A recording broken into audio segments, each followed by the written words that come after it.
మళ్ళీ కేసీఆర్ ప్రభుత్వమే అన్నందుకు ఆ హీరో సినిమాపై కక్ష కడతారా? ఆ హీరో సినిమాకి మీరు ఇబ్బందులు పెడతారా అంటూ తెలంగాణలో ఉన్నటువంటి రేవంత్ రెడ్డి సర్కారు మీద మాజీ మంత్రి హరీష్ రావు ఆరోపణలు విమర్శలు చేస్తూ ఉన్నారు. దానికి కారణం ఏంటంటే, ఒక కార్యక్రమంలో భాగంగా ప్రభాస్ పెద్దమ్మైనటువంటి శ్యామలాదేవి గారు బీఆర్ఎస్ వర్కింగ్ ప్రెసిడెంట్ కేటీఆర్ గారిని కలిశారు. కలిసి ఆవిడ తన అభిప్రాయాన్ని ఆయనకి తెలియజేశారు. అయితే అందులో భాగంగా ఆవిడ చేసినటువంటి కొన్ని వ్యాఖ్యల్ని ఉదహరిస్తూ ఇప్పుడు హరీష్ రావు గారు ఆవిడ మాట అన్నందుకు రేవంత్ రెడ్డి సర్కారు ఆ హీరో సినిమా మీద కక్ష కట్టింది అన్నట్లుగా ఆయన కొన్ని ఆరోపణలు అలాగే విమర్శలు కూడా చేశారు. దాంతోపాటుగా ప్రస్తుతం తెలంగాణలో థియేటర్లలో కంటే సచివాలయంలోనే అతిపెద్ద సస్పెన్స్ థ్రిల్లర్ మూవీ నడుస్తోంది అంటూ హరీష్ రావు గారు కొన్ని వ్యాఖ్యలు చేశారు. దాని మూలాల్లోకి కనుక మనం వెళ్తే, ఇందాక మనం చెప్పుకున్నట్లుగా ఒక కార్యక్రమంలో భాగంగా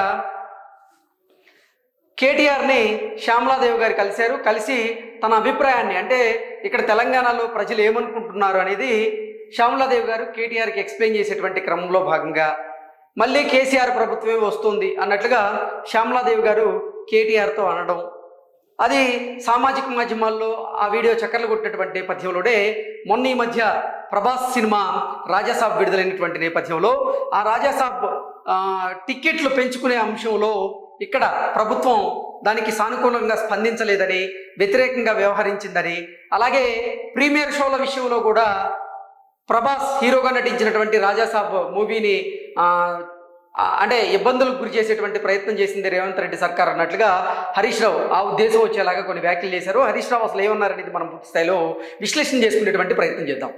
మళ్ళీ కేసీఆర్ ప్రభుత్వమే అన్నందుకు ఆ హీరో సినిమా పైన కక్ష కడతారా అంటూ హరీష్ రావు కొన్ని వ్యాఖ్యలు చేయడం జరిగింది. తెలంగాణలో ఇప్పుడు థియేటర్లలో కంటే సచివాలయంలోనే ఒక పెద్ద సస్పెన్స్ థ్రిల్లర్ సినిమా నడుస్తుందని హరీష్ రావు విమర్శించారు. తెలంగాణ రాష్ట్రంలో అసలు ప్రభుత్వం ఉందా, ఉంటే ఎవరి కంట్రోల్లో ఉంది అనేటువంటి అనుమానం ప్రతి ఒక్కరిలో కలుగుతుందని మాజీ మంత్రి బీఆర్ఎస్ ఎమ్మెల్యే అయినటువంటి హరీష్ రావు ఇప్పుడు రేవంత్ రెడ్డి సర్కార్ మీద విమర్శించారు. ఒకవైపు టికెట్ ధరలు పెంచుతూ జీవో బయటకు వస్తుంటే, మరోవైపు ఆ శాఖకు సంబంధించినటువంటి బాధ్యతలు వహిస్తున్నటువంటి సినిమాటోగ్రఫీ మంత్రి ఏమో నాకు ఆ జీవోల విషయంలో నా ప్రమేయం లేదు, అసలు ఆ ఫైల్స్ తన వద్దకే రాలేదంటూ నిస్సహాయంగా చేతులెత్తేస్తున్నారని కోమటిరెడ్డి వెంకటరెడ్డిని ఉద్దేశించి ఇప్పుడు హరీష్ రావు దుయ్యబడుతూ ఉన్నారు. శాఖ ఒకరిదైతే పెత్తనం మరొకరిది, ఇక జీవో ఇచ్చేది ఇంకొకరు అంటూ ఆయన విమర్శించారు. సాక్షాత్తు ఒక కేబినెట్ మంత్రికి తెలియకుండా ఆయన శాఖలో ఇంత పెద్ద నిర్ణయం జరిగిపోతుంటే అసలు ఈ ప్రభుత్వాన్ని నడిపిస్తుంది ఎవరు అనేటువంటి ప్రశ్న అయితే ఆయన లేవదీస్తూ ఉన్నారు. సినిమా టికెట్ల ధర పెంపు విషయంలో, జీవోల విషయంలో తనకు ఏ సంబంధం లేదని నిన్న సినిమాటోగ్రఫీ మంత్రి కోమటిరెడ్డి వెంకటరెడ్డి చేసినటువంటి వ్యాఖ్యలపై ఇవాళ హరీష్ రావు ఒక ప్రకటనలో భాగంగా ఆయన స్పందించడం జరిగింది. సర్కారు నడుపుతున్నారా లేదా సర్కస్ కంపెనీ నడుపుతున్నారా అంటూ హరీష్ రావు వ్యాఖ్యలు చేయడం జరిగింది. చూశాను. రేవంత్ రెడ్డి గారు, మీరు నడుపుతున్నది సర్కారా లేదంటే సర్కస్ కంపెనీయా అని హరీష్ రావు అయితే నిలదీశారు. టిక్కెట్ల పెంపు విషయంలో హైకోర్టు ముట్టికాయలు వేసిన ఈ ప్రభుత్వ తీరు మారకపోవడం శోచనీయంగా ఉంది అంటూ ఆయన తెలియజేశారు. ఒకవైపు అసెంబ్లీ సాక్షిగా సొంత డబ్బా, మరొక వైపు క్షేత్రస్థాయిలో అడ్డగోలు నిర్ణయాలు అంటూ ఆయన మండిపడ్డారు. ఇక మంత్రి పరిస్థితి చూస్తే జాలేస్తుంది. సినిమాటోగ్రఫీ మంత్రిగా ఉన్నటువంటి కోమటిరెడ్డి వెంకటరెడ్డి పరిస్థితి చూస్తే జాలేస్తుంది. ఒక పక్క ఆయన ఆ శాఖకి మంత్రిగా ఉంటూ ఆ శాఖలో ఏం జరుగుతుందో కూడా ఆయనకు తెలియదంటే అసలు ప్రభుత్వం ఏం చేస్తుంది అన్నట్లుగా ఆయన ప్రశ్నిస్తూ ఉన్నారు. ఇక తెర వెనక ఏ రాజ్యాంగేతర శక్తి ఉందన్నట్లుగా ఆయన ప్రశ్నిస్తూ ఉన్నారు.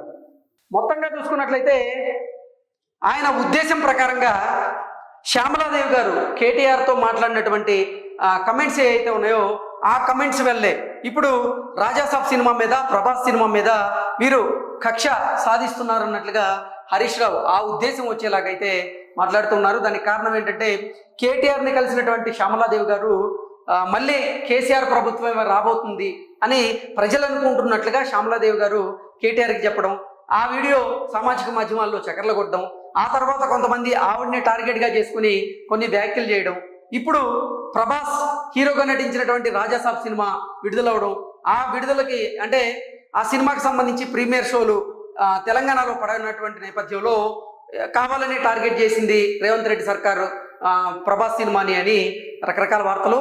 ఇప్పుడు హరీష్ రావు కూడా దాన్నే తీసుకొని అంటే దాని ద్వారా ఇప్పుడు రేవంత్ రెడ్డి సర్కార్ మీద అయితే ఆరోపణలు విమర్శలు అయితే చేస్తున్నారు. ఒక సినిమా రిలీజ్ సమయంలో దుర్ఘటన జరిగినప్పుడు నీతులు చెప్పారు, ఇప్పుడేమో యథేచ్ఛగా రేట్లు పెంచుతున్నారు. మంత్రికి తెలియకుండా పాలన సాగడమే మీ ప్రజాపాలన అనే దానికి ఉదాహరణ అంటూ ఆయన నిలదీస్తూ ఉన్నారు. అసలు సినిమా రంగాన్ని ఒక పరిశ్రమగా చూస్తున్నారా, లేక మీ రాజకీయ కక్షలు తీర్చుకునేటువంటి అడ్డాగా మారుస్తున్నారా అని ఆయన మండిపడ్డారు. ఒక సినిమాకేమో అర్ధరాత్రి దాకా పర్మిషన్ ఇవ్వకుండా ఇంకో సినిమాకేమో 2 రోజుల ముందే రాచ మర్యాదలతో పర్మిషన్ ఇస్తారా అని ఆగ్రహం వ్యక్తం చేశారు. తెర వెనక ఏ రాజ్యాంగేతర శక్తి ఉంది, వచ్చేదే కేసీఆర్ ప్రభుత్వమే అన్నందుకు ఒక హీరో సినిమాపై కక్ష కడతారు. మీ పేరు మర్చిపోయినందుకు ఇంకో హీరోని జైలుకు పంపిస్తారు. ఇప్పుడు మీకు నచ్చిన వాళ్ళ సినిమాకైతే టికెట్ల ధరలు పెంచుకునేలా చేస్తారు, అలాగే ప్రీమియర్ షోలకు కూడా పర్మిషన్ ఇస్తారా అంటూ ఆయన నిలదీయడం జరిగింది. ఈరోజు ప్రపంచవ్యాప్తంగా మెగాస్టార్ చిరంజీవి గారు హీరోగా నటించినటువంటి మనశంకర్ వరప్రసాద్ గారి సినిమా విడుదలైంది. సో ఆ సినిమాకి టికెట్లు పెంచుకునేటువంటి విషయంలో కానీ, అలాగే ప్రీమియర్ షోల విషయంలో తెలంగాణ ప్రభుత్వం కాస్త వారికి అనుకూలంగా ఉంది కాబట్టి ఇటువంటి వార్తలు అంటే ఇటువంటి కమెంట్స్ చేసి ఉండొచ్చు అనేటువంటి బలమైనటువంటి కమెంట్స్ కూడా ఇప్పుడు తెర మీదకి వస్తున్నాయి. కొంతమంది రాజకీయ విశ్లేషకులు అయితే వీటిని ఆ రకంగా అనాలిసిస్ చేస్తూ ఉన్నారు. మొత్తంగా చూసుకున్నట్లయితే మళ్ళీ వచ్చేది కేసీఆర్ ప్రభుత్వం అని శ్యామలాదేవి గారు అన్న ఒక మాటకి ఇప్పుడు ప్రభాస్ సినిమా మీద కక్ష సాధిస్తున్నారా అంటూ హరీష్ రావు గారు దాన్ని ఉద్దేశించి ఆయన రేవంత్ రెడ్డి సర్కార్ మీద అయితే హాట్ కమెంట్స్ చేస్తూ ఉన్నారు. దీని మీద ఇప్పుడు రేవంత్ రెడ్డి సర్కార్ ఏదైనా స్పందిస్తుందా లేదా అనేది మనం వేచి చూడక తప్పదు. Thank you so much.